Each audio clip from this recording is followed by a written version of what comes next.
आशा देवींच्या दोन सुना होत्या, नीता आणि सुप्रिया. नीता जरा मूळ, नीता जरा जाड होती आणि सुप्रिया बारीक सडपातळ होती. सुप्रिया सगळ्या प्रकारचे कपडे घालायची, पण नीता जाड असल्या कारणाने आपल्या बॉडीनुसारच कपडे घालायची. आई, हा इव्हनिंग गाऊन माझ्यावर कसा दिसतोय? खूप छान दिसतोय सुनबाई. तू काय नाजूक सडपातळ आहेस, तुला कुठलाही ड्रेस छानच दिसतो. अरे नीता वहिनी, तुम्ही काय घालणार आहात? तुम्ही पण असा इव्हनिंग गाऊन किंवा मॅक्सी ड्रेस काहीतरी घाला ना. नाही ग सुप्रिया, मी एवढी जाड आहे, मला हे सगळे सूट नाही होणार. अगं सुप्रिया, नीता एवढी जाड आहे, तिला थोडीच हे कपडे सूट होणार आहेत. तू पण काय बोलतीयेस? तिला फक्त साडी आणि पंजाबी ड्रेसच चांगले दिसतील, ती त्याच्यातच बरी दिसते. बरं चला लवकर तयार व्हा आता, आपल्याला वेळेवर फंक्शनला पोहोचलं पाहिजे. त्या दिवशी आपल्या सासूबाईंचं बोलणं नीताला खूप लागलं आणि ती याबद्दलच विचार करू लागली. या स्वतःला काय समजतात काय माहित. आता यापुढे ना मी पण असे छोटे छोटे कपडे घालीन आणि मग सुप्रियापेक्षाही जास्त सुंदर दिसेन मी. दुसऱ्या दिवशीच नीता स्वतःसाठी शॉपिंग करायला गेली आणि ती मॉलमधून स्वतःसाठी crop top, mini skirts, one piece, gown असे बरेचसे कपडे घेऊन आली. सुप्रियाचा वाढदिवस होता म्हणून सगळेजण बाहेर डिनरला जाणार होते. सुप्रियाने शॉर्ट मिडी ड्रेस घातला होता, पण हे काय, तिने इतका छोटा ड्रेस घातला होता की ते खूपच कसं तरी दिसत होतं. अगं नीता, हे काय, तू हे काय घातलंयस? हे असले छोटे कपडे तुझ्यावर चांगले दिसतात का? अरे वा वहिनी, तुम्ही तर खूपच छान दिसताय. थँक्यू.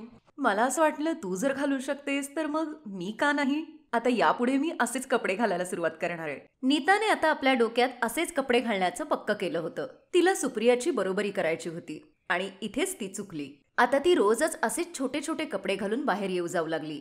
छोटे कपडे घालणं चुकीचं नाहीये, पण ज्याला जे सूट होतं त्याने तेच कपडे घालावेत, तरच ते आपल्याला चांगले दिसतात. पण ही गोष्ट नीताला समजतच नव्हती. अगं काय झालं नीता, किती वेळ तयार होतीयस तू? अरे येतीये ना, तयार व्हायला वेळ पण तर लागतो ना. अगं पिक्चर अर्धा संपून जाईल आणि तू अजून तयार पण नाही झाली, मग मलाच ओरडते मी वेळेवर येत नाही म्हणून. आणि हे तू काय घातलंयस? हे इतके छोटे ड्रेस, तुला काय झालंय नीता? निदान स्वतःच्या तब्येतीचा तरी विचार कर. काय कसं दिसतंय ते विचित्र. अरे नीता वहिनी, तुम्ही तयार नाही झाले अजून? ते बघ, सुप्रियाने पण शॉर्ट ड्रेसच घातलाय ना, पण तिला या घरात कोणीच काही बोलत नाही. सगळे मलाच बोलत असतात. मी तर सुप्रियापेक्षा जास्त सुंदर दिसते, माझ्यावरती हे कपडे जास्त छान दिसतात. ती बघ कशी बारीक आणि सपाट आहे एकदम. मी तरी निदान खात्यापित्या घरची वाटते. वहिनी, तुम्ही मोठ्या आहात याचा अर्थ असा नाही की तुम्ही मला काहीही बोलू शकाल. तुम्ही माझी जागा नाही घेऊ शकत. ही गोष्ट वेगळी आहे की मी तुम्हाला काही बोलत नाही, पण तुम्हाला वाटेल तसं तुम्ही आता मला उगाचच बोलत बसताय. अगं मी काय चुकीचं बोलले? मी तुझ्यापेक्षा जास्त सुंदर आहे. हा, मी जरा जाड आहे ही वेगळी गोष्ट आहे, पण बघच एक दिवस मी नक्की बारीक होऊन दाखवीन. मग तुझ्यापेक्षा हे असे कपडे माझ्यावर जास्त छान दिसतील. हो मग व्हा ना तुम्ही बारीक. कोणी थांबवलंय तुम्हाला? मला नाही यायचं आणि आता तुमच्या बरोबर पिक्चर बघायला. आणि यापुढे तुम्ही माझ्याशी अजिबात बोलू नका. धीरज, मला नाही यायचंय पिक्चरला. तुला जर वहिनी आणि दादांबरोबर जायचं असेल तर तू खुशाल जा. सुप्रिया आणि नीतामध्ये वादावादी होते. दोघीही एकमेकींशी बोलत नव्हत्या. चूक खरं तर नीताची होती. तिने सुप्रियाचा अपमान केला होता, पण तिला तिची चूक मान्यच नव्हती. घरात एवढी शांतता पसरली होती की जणू काही त्या घरात कोणी राहतच नाहीये. हे बघून आशा देवी खूपच दुःखी होते. बघितलं सुनीता, आज तुझ्यामुळे घरातलं वातावरण कसं झालंय ते. तू सुप्रियाशी कशी वागलीयस विचार कर जरा. आई, तुम्हाला तर नेहमी मीच चुकीची दिसते. तुम्ही हे का नाही सांगत की तुमचं जास्त प्रेम सुप्रियावर आहे, माझ्यावर नाही? असं काहीच नाहीये सुनीता. देव जाणे तुझ्या डोक्यात हे असले कसले विचार येतात ते. जेव्हा बघावं तेव्हा चुकीचाच विचार करते. अगं आम्ही सगळेजण तुझेच आहोत, तुझ्या भल्याचाच विचार करतो. जरा तुला काही कपड्यांबद्दल बोललो तर तू घरात एवढा हंगामा केलास. आता मी पण तुझ्याशी बोलणं बंद करेन, मग तर तू घरात एकटीच पडशील. आणि मग हेच झालं. आशा देवींनीही सुनीताबरोबर बोलणं हळूहळू बंद केलं, कारण ती कोणाचंच ऐकत नव्हती. कारण तिला स्वतःची काही चूकच दिसत नव्हती. तिला नेहमी दुसऱ्यांचीच चूक दिसायची. शेजारच्यांच्या घरी कोणाचं तरी लग्न होतं. सगळेजण तयार होतात. सुनीताने पुन्हा स्वतःच खरं केलं. तिने डीप नेकवाला स्लीवलेस ड्रेस घातला होता. तो ड्रेस खूपच शॉर्ट होता. आता घरात कोणीच तिच्याशी बोलत नव्हतं, त्यामुळे तिला कोणी काही त्या दिवशी बोललंच नाही. सुप्रियाने डिझायनर साडी नेसली होती. सासूबाई पण खूप छान तयार झाल्या होत्या. सगळेजण तयार होऊन लग्नाला गेले. सगळ्यांचं लक्ष सुनीताकडेच होतं. सुनीता खूपच विचित्र दिसत होती. तिने जो वन पीस घातला होता तो खूपच जास्त टाईट होता. तो तिच्या बॉडीला अगदी चिटकून बसला होता, पण तिला असं वाटत होतं की ती खूपच जास्त सुंदर दिसतीये. सगळेजण डीजेवर डान्स करू लागले. सुप्रिया पण डीजेवर डान्स करू लागली. पण ती जेव्हा जोशमध्ये येऊन डान्स करू लागली तेव्हा अचानक तिचा वन पीस फाटला गेला आणि सुनीता एकदम घाबरून गेली. घाल अजून असे कपडे. किती वेळा तुला सांगितलं होतं की सूट होतील असेच कपडे घाल म्हणून. आता काय करू मी? इथे आई आणि सुप्रिया पण दिसत नाहीये कुठे. आता रडतीयस कशाला? साईडला ये, म्हणजे इतर कोणाला दिसणार नाही. तेव्हाच तिथे सुप्रिया आणि आशादेवी येतात. काय झालं नीता वहिनी, तुम्ही रडताय का? मी आईंसाठी पाणी आणायला गेले होते. काय झालं नीता, तू रडतीयस कशाला? हे चार चौघात असं बरं दिसत नाही. तुमच्या दोघांची काही वादावादी झालीये का? आई, एक सेकंद जरा इकडे ये. अनिल आपल्या आईच्या कानात हे सगळं सांगतो. सुप्रिया, जरा माझं ऐकून घे. नीताचा ड्रेस मागून फाटलाय म्हणून ती भिंतीजवळच उभी राहिलीये. आपल्याला काहीतरी करून तिला गेटजवळ नेलं पाहिजे आणि कोणी तिला बघणार नाही याचीही काळजी घेतली पाहिजे. आई, तुम्ही काळजी करू नका. वहिनींना हे असं कोणीही बघणार नाही. मी त्यांच्याबरोबर राहीन. वहिनी, चला तुम्ही माझ्याबरोबर या. तुम्ही फक्त एवढंच करा की तुमची तब्येत बिघडलेली आहे असं नाटक करा. नीता सुप्रियाच्या पुढे थांबली होती आणि सुप्रियाने नीताला घट्ट पकडलेलं होतं. काय झालं ग सुप्रिया? नीताची तब्येत बिघडलीये का? हो आंटी, मघाशी डान्स करत असताना नीता वहिनींना अचानक चक्कर आली म्हणून मी त्यांना घेऊन घरी जातीये. बरं आंटी, मी तुमच्याशी नंतर बोलते. सुप्रिया नीताला घेऊन गाडीपर्यंत पोहोचते. सगळेजण घरी येतात. सुनीताला खूप लाज वाटत होती. ती सगळ्यांना सॉरी म्हणते. मला माफ करा आई, मी यापुढे कधीच अशी वागणार नाही जेणेकरून तुमच्या सगळ्यांचा अपमान होईल. Supriya, I am very sorry. मी छोट्या छोट्या गोष्टींवरून तुझ्याशी किती भांडलीये, पण तरीही तू आज माझी मदत केलीस. वहिनी, त्यात काय एवढं? तुमची मदत करणं माझं कर्तव्यच आहे. तुम्ही माझ्यापेक्षा मोठ्या आहात. तुम्ही मला मोठ्या बहिणीसारख्या आहात. आता यापुढे तुम्हालाही माझं ऐकावं लागेल. तुमचे कपडे यापुढे मी डिसाईड करीन, पण तुमच्या स्टाईलचे, जे तुम्हाला अगदी व्यवस्थित सूट होतील. सुनबाई, उगाच नाराज होऊ नकोस. सगळं काही ठीक होईल. तू आणि सुप्रिया या घराची शान आहात. आपापसात कधीही भांडू नका. नेहमी अशाच एकत्र राहत जा. सुनीता आणि सुप्रिया एकमेकींच्या जवळ येतात. मग त्या दोघीजणी मिळून शॉपिंगला एकत्र जातात आणि मग सुनीताच्या बॉडी टाईपनुसार सुप्रिया खूप सारे वेस्टर्न कपडे तिला घेऊन देते. वेस्टर्न कपडे घालणं चुकीचं नाहीये, पण आपल्याला आपल्या बॉडी शेपनुसारच ते कपडे शिवायला किंवा विकत घ्यायला हवेत.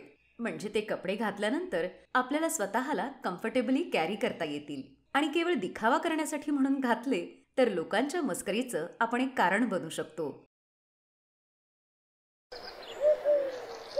नंदिनी आपल्या बाथरूममध्ये शॉवरखाली आंघोळ करत होती. तिच्या पूर्ण शरीरावर साबणाचा फेस होता. नंदिनी आंघोळ तर करत होती, पण तिचं लक्ष मात्र दुसरीकडेच होतं.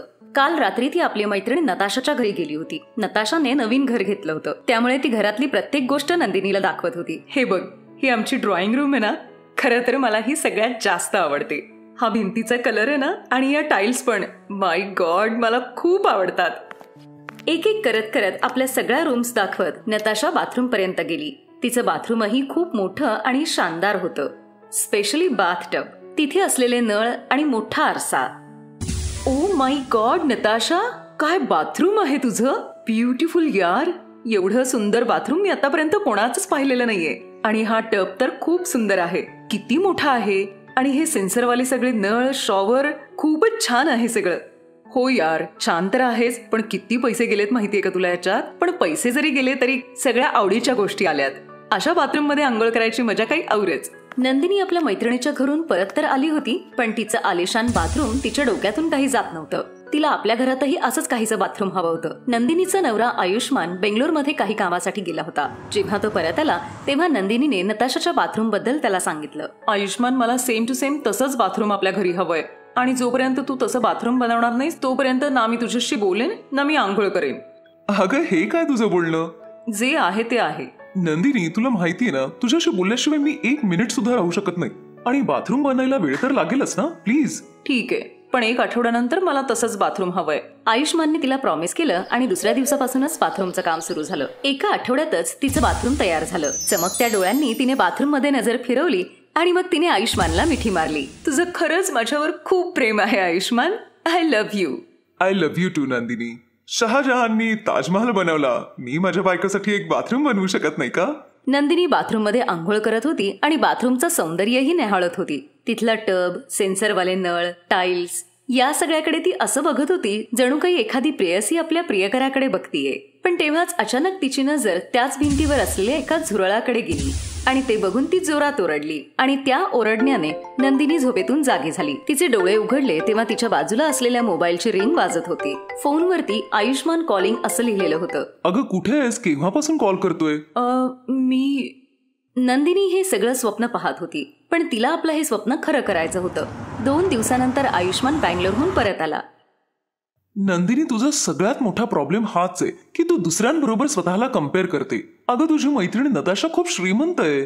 तिच्या नवऱ्याकडे बक्कळ पैसा आहे, त्याच्यामुळे त्यांना हवं ते करतात. हे बघ, मला उगाच लेक्चर देऊ नकोस. मी जे सांगते ते कर. हे इम्पॉसिबल आहे नंदिनी माझ्यासाठी. एवढे पैसे माझ्याकडे नाहीयेत. तुला तिथं आंघोळीला काही प्रॉब्लेम होतो? हा, मोठा बाथ टब, सेन्सरवाले नळ लावले म्हणजे बाथरूम एकदम चांगलं होतं का? त्याने काय होतं? आयुष्मानने तिला समजावण्याचा खूप प्रयत्न केला, पण नंदिनी काही केल्या ऐकतच नव्हती. पण आयुष्मानची ही आर्थिक स्थिती तेवढी चांगली नव्हती की तो नंदिनीचा हा हट्ट पूर्ण करू शकेल. नंदिनी रागाने लालबुंद झाली होती आणि याच रागाच्या नादात ती बसस्टॉपवर आली आणि बसमध्ये बसून गेली. Ticket ticket ticket ticket. ताई, कुठं जायचंय तुम्हाला? काय काय म्हणालात? अहो ताई, मी विचारतोय कुठं जायचंय तुम्हाला? ही बस कुठे चाललीये? ही तर राजनगरला चाललीये. तोच शेवटचा स्टॉप आहे. ठीक आहे, मग तिथलं तिकीट द्या मला. नंदिनीने राजनगरचं तिकीट घेतलं. बस आपल्या स्पीडने पुढे जात होती. 1 तासाच्या बस प्रवासानंतर बस एका पुलावरून चालली होती. खूप रात्र झाल्यामुळे बसमधले पॅसेंजरही झोपले होते. नंदिनी गाढ झोपेत होती, पण त्या नदीच्या पुलावरून जात असताना बस ड्रायव्हरला डुलका लागतो आणि त्याचा तोल सुटून बस त्या पुलावरून खाली कोसळते. लोकांचा आरडाओरडा सुरू झाला. वाचवा वाचवा. बस अपघाताची ही बातमी सगळीकडे पसरली आणि बचाव दलाचे लोकही तिथे पोहोचले. रेस्क्यू ऑपरेशन ताबडतोब सुरू झालं. वाचवा वाचवा. नंदिनीने खूप वेळ स्वतःला वाचवण्याचा प्रयत्न केला, पण ती नंतर बेशुद्ध झाली. जेव्हा ती शुद्धीवर आली तेव्हा सकाळ झाली होती. कोण आहेस ग तू? मी नंदिनी आहे. मी इथे कशी आले ते तर आम्हाला माहित नाही. आम्ही बायका इथं जेव्हा आंघोळ करायला आलो होतो तेव्हा तुला असं बेशुद्ध असलेलं बघितलं. मग नंदिनीला आठवलं की तिच्या बसचा ॲक्सिडेंट झाला होता. तुमचं घर कुठं आहे आणि तुमच्या घरी कोण कोण आहे? तुमच्या घरी पण तुम्हाला कळवायला लागेल नाही. नंदिनी आपल्या नवऱ्यावर खूप चिडलेली होती. तिला आपल्या घरी जाण्याची इच्छा नव्हती. त्यामुळे ती त्या बायकांना म्हणाली, माझं कोणी नाहीये या जगात. हे ऐकून त्या बायकांना तिची खूप दया आली. काही वेळानंतर त्यांच्यातली एक जण म्हणाली, हे बघ, तू थोडा वेळ इथेच थांब. आम्ही सगळ्याजणी आंघोळ करून येतो, मग तुला आम्ही आमच्या गावी घेऊन जातो. त्या बायकांचं बोलणं ऐकून नंदिनी त्यांच्याकडे बघतच राहिली आणि म्हणाली, काय म्हणाला? इथे आंघोळ करता? आय मीन या नदीत, असं उघड्यावरती? हा, गावात तर आम्ही अशीच आंघोळ करतो. नाही पण काय? त्या बायका नंदिनीला गावात घेऊन आल्या. नंदिनी काही दिवस त्या गावात राहिली. त्या बायकांनी तिची हर तऱ्हेने मदत केली. तिला गावात राहायला तर आवडत होतं, पण असं उघड्यावर आंघोळ करणं तिला पटत नव्हतं. या बायका अशा उघड्यावर कशा काय आंघोळ करतात माहित नाही. ना शॉवर आहे, ना टब, ना नळ. पण यांना यामुळे काही अडचणही होत नाहीये. एक दिवस नंदिनीने हे सगळं त्या बायकांना सांगितलं. अरे, त्याच्यात अडचण कसली आलीये? आम्ही बायका तर असतो तिथं, पण तरी उघड्यावर. हे बघ बाई, गावात आमच्याकडे असंच असतं. हा, पण ज्यांची ऐपत आहे ते बनवतात घरात बाथरूम, पण आमच्या नवऱ्याची नाही ऐपत, म्हणून आम्ही नाही बनवलं बाथरूम घरी. जेव्हा आमची ऐपत होईल तेव्हा आम्ही पण बनवू. आत्ता तर आम्हाला काही प्रॉब्लेम येत नाही. उलट आम्ही सगळ्या बायका या बहाण्याने एकमेकींना भेटतो, तरी जरा गप्पा तरी मारता येतात. त्या बायकांचं बोलणं ऐकून नंदिनीचे डोळे पाण्याने भरले आणि ती मनात विचार करू लागली, यांच्याकडे या सगळ्या गोष्टी नाहीयेत तरीही या खुश आहेत, आणि मी उगाचच दिखावा करण्याच्या नादामध्ये माझं स्वतःचं चांगलं घर सोडून आले. मला माझी स्वतःचीच लाज वाटतेय. मला ताबडतोब माझ्या घरी गेलं पाहिजे आता. बिचाऱ्या आयुष्मानची काय हालत झाली असेल देव जाणे. नंदिनीने त्या बायकांचा निरोप घेतला आणि आपल्या घरी आली. आयुष्मानने तिला जेव्हा पाहिलं तेव्हा तो खूप रडला. नंदिनी, कुठे गेली होतीस तू? तुला माहितीये तुझ्याशिवाय माझी काय अवस्था झाली होती ते? कुठे कुठे नाही शोधलं तुला. पोलिसात तक्रार सुद्धा केली मी, पण तू कुठेच सापडली नाहीस. नंदिनी, मी तुला प्रॉमिस करतो, मी कोणाकडूनही पैसे उधार घेईन, पण तुझी इच्छा मी पूर्ण करीन. नंदिनी. नाही आयुष्मान, नाही, तू रडू नकोस. मी खूप मोठी चूक केली की मी घर सोडून गेले. पण खरं सांगू, घर सोडल्यामुळे मला खऱ्याची जाणीव झाली. जे मी घरात राहिले असते तर कदाचित कळालं नसतं. एवढं बोलून नंदिनी खूप जोरजोरात रडू लागली. आयुष्मानने तिला प्रेमाने जवळ घेतलं. Best buddies. हॅलो मित्रांनो, हा व्हिडिओ पाहिल्याबद्दल धन्यवाद. जर तुम्हाला हा व्हिडिओ आवडला असेल तर कृपया लाईक, सबस्क्राईब आणि कमेंट नक्की करा. आणि हो, शेअर करायला पण विसरू नका. अजून असेच मजेदार व्हिडिओ पाहण्यासाठी खाली दिलेल्या घंटीला दाबा. बघत रहा बेस्ट बडीज.